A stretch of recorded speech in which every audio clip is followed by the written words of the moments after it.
Boa noite a todos. Vamos então, quem tiver aí com o Evangelho segundo o Espiritismo, Allan Kardec, a leitura de hoje é o capítulo 6, o Cristo Consolador. Evangelho segundo o Espiritismo, Allan Kardec, capítulo 6, o Cristo Consolador. Itens 1 e 2, o jugo leve.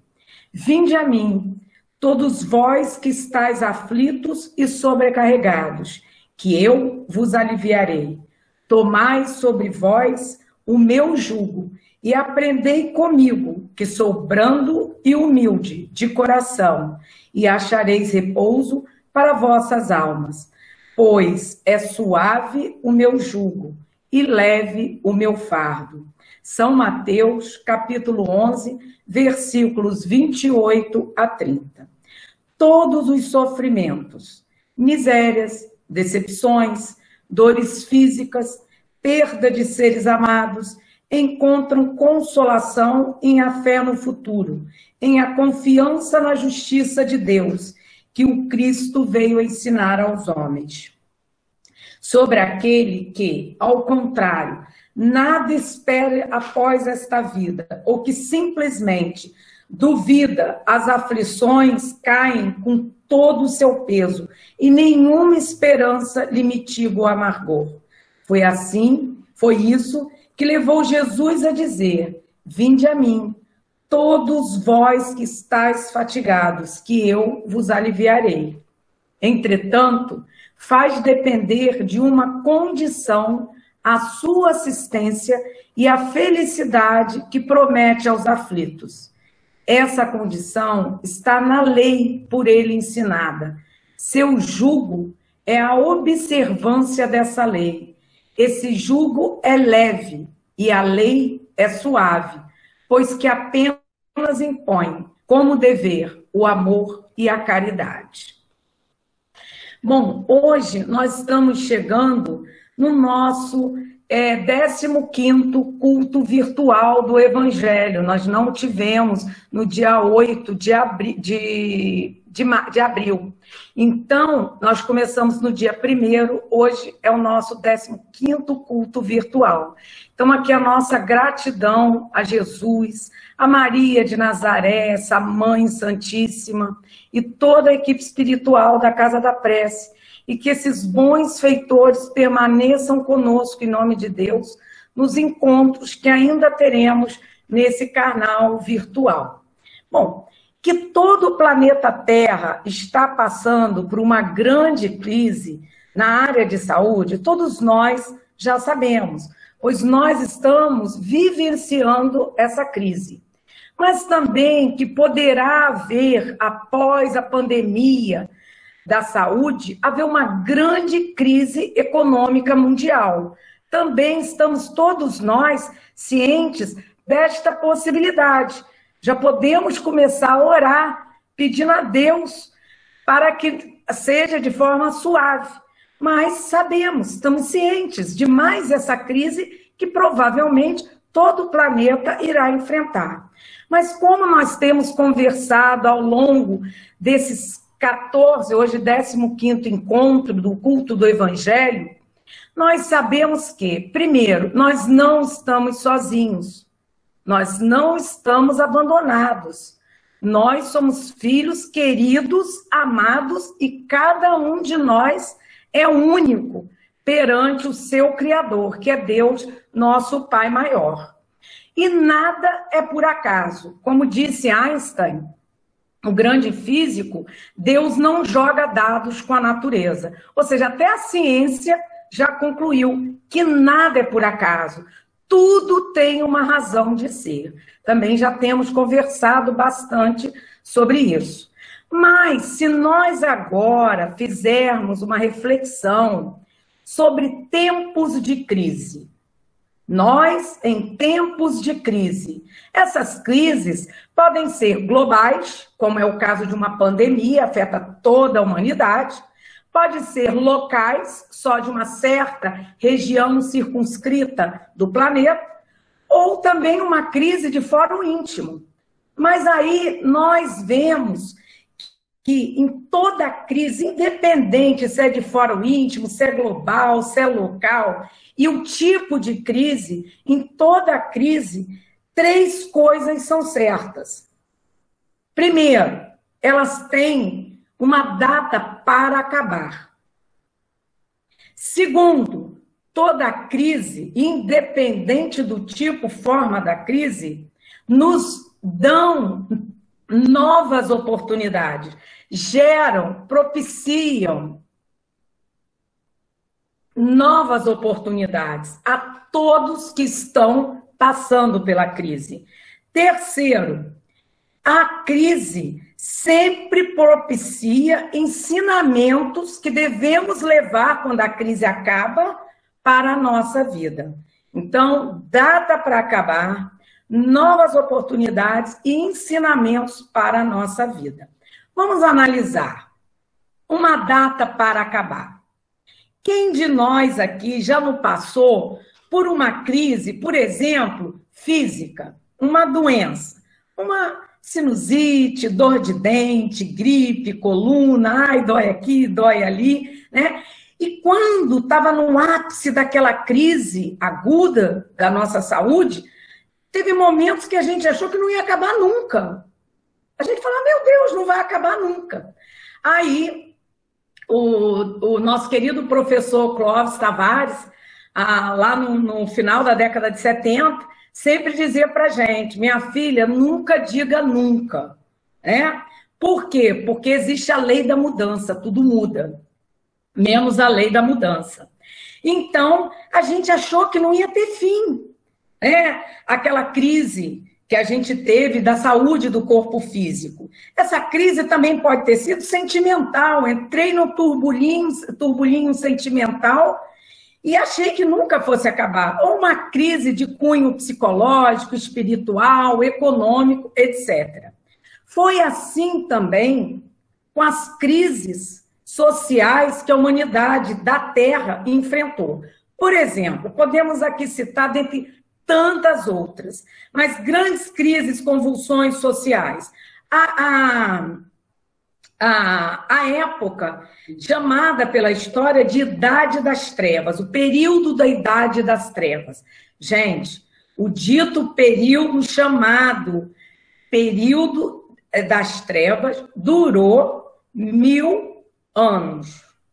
1000 anos. Foi do século V, depois do nascimento de Cristo, até o século XV. Foram 1000 anos. Passando a Terra por uma crise, que é a chamada Idade das Trevas. Temos também as crises geopolíticas. Por exemplo, a Guerra dos 100 anos, entre França e Inglaterra. 100 anos. Tiveram aqueles que nasceram e desencarnaram sem ver a crise sumir, a crise acabar. A Guerra dos 100 anos. Temos também a Primeira e Segunda Guerra Mundial, que foram aproximadamente 25, 26 anos. Imagina, 25, 26 anos, é uma vida. Temos também a Guerra do Vietnã. Quem é da minha faixa etária ou mais velho, lembra, no início da década de 70, eu particularmente não tinha TV em casa, mas naquela época, graças a Deus, os vizinhos que tinham podiam se dar o luxo de assistirem TV com a janela aberta, para os que não tivessem poderem assistir, um espírito extremamente fraterno e coletivo, né, funcionando. E eu lembro que quando eu passava pelo vizinho, ouvia aquilo, eu ficava apavorada. Eu era criança, eu ficava apavorada. E todo dia, e eu olhava para um lado e falava, meu Deus, quando isso vai acabar? E acabou. Graças a Deus acabou. Né? Então, assim como todas essas crises mundiais que afetou o planeta de uma forma ou de outra, né, deixando algumas sequelas, inclusive, passaram. Assim também, essa crise mundial, essa pandemia devido ao Covid-19 vai passar. E como enfrentar como encarar o tempo de crise, o tempo em que nós estamos vivenciando, estamos imersos numa crise, não só do Covid-19, mas qualquer outra crise, como já falamos, inclusive de fórum íntimo, né? Então, se a gente parar um pouquinho, fizer um exercício, vamos analisando, né, como nós tratamos uma doença em nós, né? Então, por exemplo, nós estamos com uma forte gripe. Aí nós temos que, para sair daquela crise que a gripe gerou no nosso corpo físico, no nosso ânimo, na nossa disposição de viver, nós temos que ter disciplina. Por quê? Nós temos que cuidar de uma forma mais forte da nossa alimentação, nós temos os remédios e nós temos que repousar. Nós sabemos que essas três coisas são fundamentais para que a gente possa curar, possa sair, possa acabar com essa crise que está no momento tomando o nosso corpo físico e abatendo nós, a alma e o espírito. Então nós temos que ter disciplina com a alimentação, ficar de repouso mesmo que a gente não queira e tomar os medicamentos na hora certa. Que a gente sabe que tem medicamento que o horário é rigoroso, para que ele possa combater aquela doença da melhor forma possível. Outra coisa que nós temos que ter para sair, para curar essa forte gripe, perseverança. Nós não podemos interromper o tratamento antes do que foi previsto e prescrito pelo médico. Então, nós temos que ter perseverança. Nossa, toma um remédio e não melhora. Nossa, mas vai melhorar. Eu vou ter que insistir, perseverança. E tenho que ter também muita paciência. Porque a gente já aprendeu que não adianta a gente se descabelar. Não adianta a gente perder o controle emocional. Porque em vez de ajudar a gente a sair da crise, no exemplo que estamos dando é a gripe, mas serve para qualquer outro tipo de crise, né? Perdendo o controle emocional, o Estevão já colocou isso daqui muito bem colocado, esse uso da razão, né? Se eu perco o controle emocional, eu paro de usar a minha lógica razão, eu perco o bom senso, e eu não vou ajudar, eu só vou retardar o final da gripe. Então, não vai ajudar a melhorar. Então, com disciplina, perseverança e paciência, eu ponho fim à crise da gripe pelo qual o meu corpo está passando. E, claro, sempre muita dose de oração, né? Para que a gente possa ter a disciplina, a perseverança e a paciência. E quando a gripe forte passa, a gente vê que o período em que nós estamos em crise com aquela gripe, devido à gripe, aquele período nos trouxe várias oportunidades. Por exemplo, podemos parar, alguns até dizem a expressão, me dei o luxo de parar, né? A doença veio, parei, parou meu corpo, desacelerei, estresse diminuiu, o meu corpo estava pedindo aquilo. A gripe é uma manifestação daquela necessidade. De alguma forma, ele tinha que parar. E parou. Então, eu tive a oportunidade, com a gripe, de dar um tempo para o meu corpo se recompor, se fortalecer, se refazer. Também me deu a oportunidade de rever o meu hábito alimentar. Será que eu estava me alimentando da melhor forma? Porque a gente começa a questionar, por que eu fiquei gripada? Né? Onde é que eu deixei de me cuidar? Então a gente começa a rever os nossos hábitos para com o nosso corpo físico. Também nos deu a oportunidade, às vezes, de conhecer um novo medicamento, que a gente descobre que, para mim, funciona muito bem. Nossa, que bom, da próxima vez que eu sentir que eu vou gripar, eu já sei desse medicamento. Que coisa boa, não precisa de receita médica, então que coisa boa. Olha uma outra oportunidade. Também pode me dar a oportunidade de eu ser obrigada a fazer exames clínicos no meu corpo, né? Isso também é maravilhoso, saber quantos andam as minhas taxas de colesterol, hemoglobina, etc, e etc. E também, ainda, nos deu a oportunidade, como falamos há pouco, de cultivar a disciplina, a perseverança e a paciência. Então, esta crise gerada devido à gripe do corpo físico gerou diversas oportunidades para mim. Assim também é com essa crise atual que nós estamos enfrentando, né? O Covid-19. Ela nos traz novas oportunidades. Por exemplo, quem gostava de ficar em casa? Ah, eu adoro ficar em casa, eu não gosto de sair, muito de sair. Está valorizando sair. Está valorizando mais do que eu costumava valorizar. Acho que vos fala, eu no caso, por exemplo, estou dentro dessa cota aí. Né? Já estou revendo isso. Porque eu gosto muito de ficar em casa. Então, a gente vai revendo. Oportunidade que eu estou tendo particularmente. Os que não gostavam de ficar em casa estão aprendendo a ficar mais em casa. Estão tendo a oportunidade de curtir mais a sua casa. Também está nos dando a oportunidade de ter mais tempo com a nossa família, com as pessoas que a gente convive no lar, e muitas vezes a gente mal tinha tempo de conversar no dia a dia. Ah, sim, não, depois a gente se fala melhor, e não fala, e vai, a bola de neve. Oportunidade grande. Oportunidade também riquíssima de conviver conosco, mais conosco mesmo. Por quê?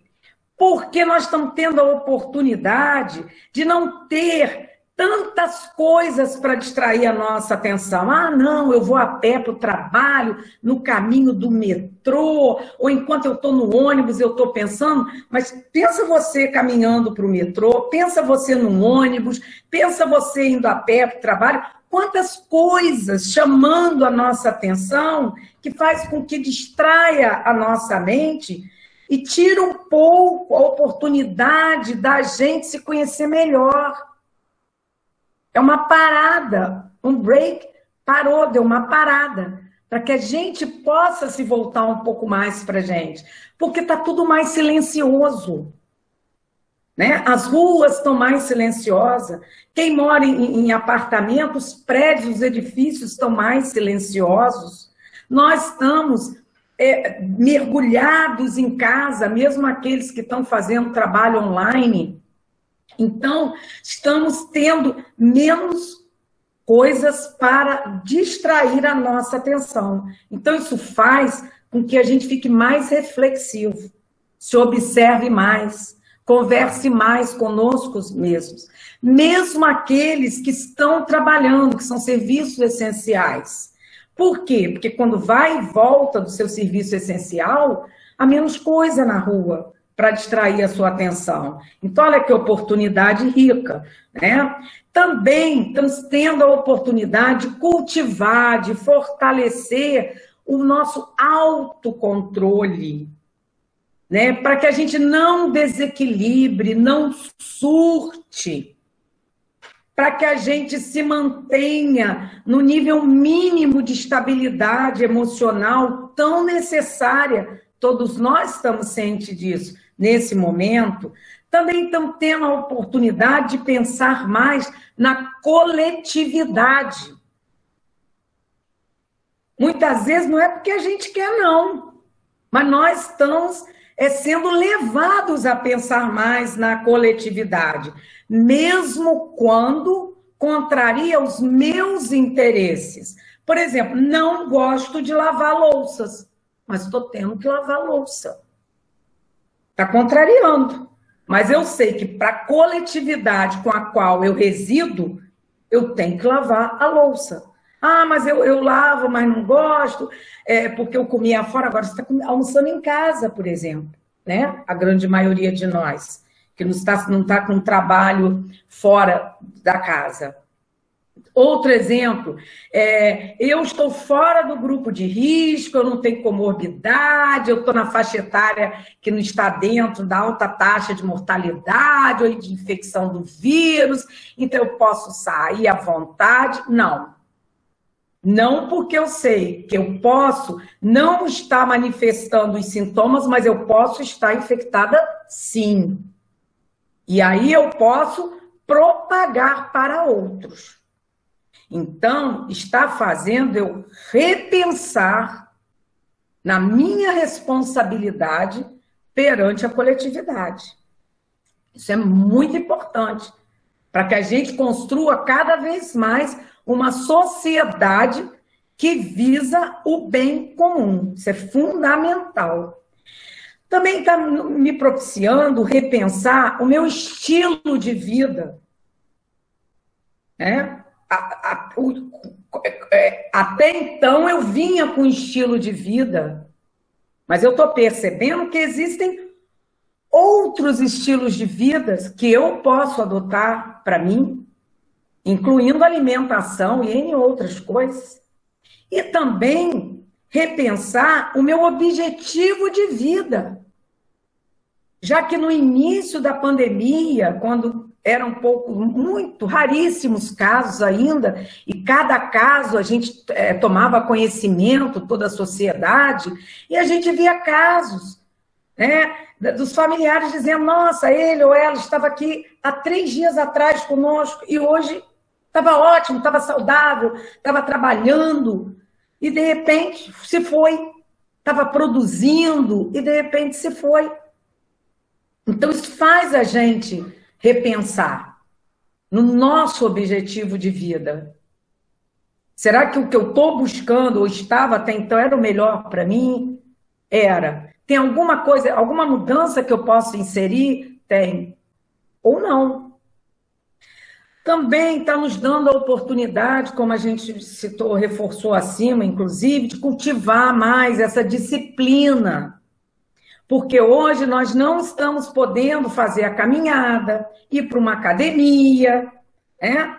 Então nós estamos tendo até que disciplinar a nossa alimentação. Nos primeiros dias da crise, todo mundo virou chefe de cozinha, né? Todo mundo queria fazer pratos elaborados, né? Comer tudo que tinha vontade. O tempo foi passando, a gente foi engordando, e aí falou, nossa, peraí, eu tenho pressão alta, eu tenho colesterol, eu não posso engordar por causa do joelho, não é legal eu engordar, etc, etc. E aí a gente teve que começar a se disciplinar.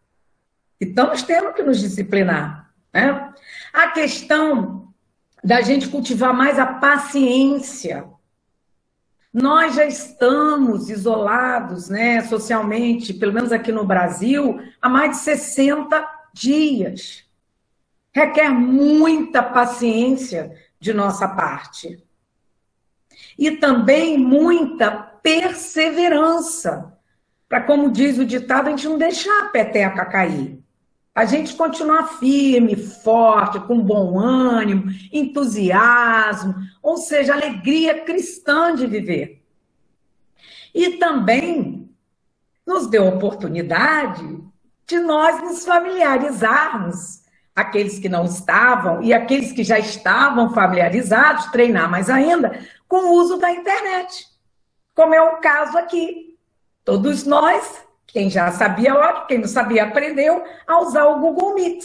Quem já sabia, melhorou, vai ficando cada vez mais treinado. Então, olha que bacana, também nos deu essa oportunidade, né, de familiarizarmos mais com a internet, usar mais essa ferramenta virtual para participar desse culto evangélico. E depois, quando acabar os cultos do evangelho virtuais, a gente já sabe que existe essa ferramenta e outras, para a gente poder falar com o familiar, cantar parabéns para o familiar que mora longe da gente, né? Olha que bom, que bacana. Fazemos cursos online, que a gente viu que rola, se familiarizou. Então, olha as oportunidades que essa crise está trazendo para a gente, né? Então, nós vemos que toda crise gera oportunidades, assim como essa do Covid-19. Mas se nós vamos aproveitar para aprender com estas oportunidades ou não, porque nós podemos não aproveitar e não aprender. As oportunidades estão aí, cartas na mesa. Eu aqui particularmente citei uma lista de oportunidades, mas existem N outras. Cada um de nós agora deve estar pensando, ela não falou nessa, ela não falou naquela, porque são muitas oportunidades, né? Agora, se a gente vai aprender ou não, tirar ensinamentos, proveitos destas oportunidades ou não, isto vai depender de cada um de nós. Isso é de fórum íntimo. Isso é livre-arbítrio. Ah, Conceição, mas os meus mentores não podem fazer com que eu aprenda isso? Não. Eles podem sim, os bons mentores, os nossos espíritos guardiões, as falanges que trabalham em nome do amor, de Jesus e Deus na Terra, podem sim nos intuir, nos levar à noite, durante o sono do corpo físico. Se nós nos preparamos para dormir em paz, né, dormir bem, com harmonia, com equilíbrio, fizemos uma oração, nem que seja rápida, mas nos ligamos, nos conectamos com Deus na hora de dormir, né, podemos sim ser levados para colônias, postos de atendimento na espiritualidade, e lá os queridos mentores, os bons espíritos, nos passarem diversas instruções, para que quando a gente acorde, a gente possa usar. Agora, se nós vamos usar ou não, é fórum íntimo. Nem Deus pode nos obrigar, porque Ele nos deu o livre-arbítrio. Né? Essa liberdade de escolha, para que nós possamos amadurecer, enquanto espíritos imortais que somos, pelo nosso próprio esforço. Então, por exemplo, eu posso, como eu estava citando no início, né, eu posso, particularmente no meu caso, eu posso, com essa pandemia, com esse isolamento social, com essa quarentena, eu posso começar a gostar, a valorizar mais sair de casa. E quando a gente puder voltar à nossa rotina, dentro da normalidade, quem sabe eu vou ficar um pouco menos em casa e vou dar um pouquinho mais de tempo para estar fora de casa, né? Então, posso ou não. Isso vai depender de mim, somente. Agora, eu posso esquecer, ignorar essa experiência que eu estou tendo. Eu posso ignorar o valor que nesse momento eu estou dando a poder estar na rua, a poder estar no comércio, a poder fazer uma caminhada, que seja. Tipo, não gostava de andar de ônibus, alguém que não gostasse de andar de ônibus, às vezes agora, né? Nós temos jovens na mocidade, que nós estamos trabalhando diversos desses temas com a evangelização, incluindo a mocidade. Teve um jovem que a gente sabe que antes da pandemia, ele dizia, eu não gosto de ir à escola, lá na evangelização presencial da Casa da Prece. E agora ele está dizendo, estou morrendo de saudade da escola. A gente, nossa, quem te viu, quem te vê. Olha que bacana. E a gente espera que quando voltar à normalidade, ele não ignore, não esqueça a necessidade que a escola fez na vida dele, a importância da escola na vida dele. Porque ele não está tendo a oportunidade de ter aula virtual, escola pública. Então, ele está com muito tempo sobrando, tédio. Né? Então, a gente assim, torce para que ele, porque vai depender dele, que após a pandemia, voltando à normalidade, ele não esqueça e não ignore o quão importante é a escola na vida dele. E passe a valorizar cada vez mais a escola. Então, a gente tem que dilatar, ampliar a nossa visão. Porque nós ainda somos muito míope. Tem aquele ditado popular que é de uma sabedoria fantástica. Deus escreve certo por linhas tortas. Deus escreve certo. Quem vê torto somos nós. As linhas que ele escreve estão corretíssimas, mas nós, com a nossa miopia espiritual, a gente vê as linhas tortas, né? Então, a nossa visão espiritual ainda é muito limitada. Por quê? Pelo nível espiritual ainda nosso. Nós ainda somos espíritos de mundo de provas e expiações. Ainda não somos de regeneração. Estamos buscando fazer a transição e ficarmos no mundo de regeneração, né? Separação do joio e do trigo. Então, nós devemos abrir a nossa visão e observarmos e refletirmos sobre todas as oportunidades que essa crise atual do Covid-19 e qualquer outra física, e qualquer outra crise que venhamos a enfrentar, seja de fundo físico, uma doença no corpo, seja sentimental, emocional, qualquer tipo de crise, né? Tenha a nos ensinar. Vamos passar por diversas outras crises ainda em nossa vida para a gente amadurecer. Porque somos espíritos imortais, fomos criados para atingir a luz, para brilhar. Mas precisamos ainda de passar por algumas crises, pelas nossas próprias fraquezas e ignorância, para que possamos brilhar um dia, né? Mas que nós possamos enfrentar, passar por essas diversas outras crises em nossas existências, essa e as futuras, com mais leveza e de forma mais sábia. É o jugo leve. Aprendendo a aproveitar as oportunidades que aquela crise que a gente está passando naquele momento nos oferece, incluindo cultivar mais a disciplina, a paciência e a perseverança. E se nós, assim, conseguirmos fazer, ou seja, extrair da crise oportunidades, aprender com essas oportunidades, né? E levar isso para a nossa vida, assim, nós vamos estar cultivando a nossa espiritualidade, que nós já falamos aqui no outro encontro do culto virtual da Casa da Prece, né? Ou seja, nós vamos estar cultivando a nossa postura sábia diante da vida, porque isso é espiritualidade, né? É ter uma postura sábia diante da vida, usando a nossa inteligência e a nossa moral. Que assim seja, graças a Deus.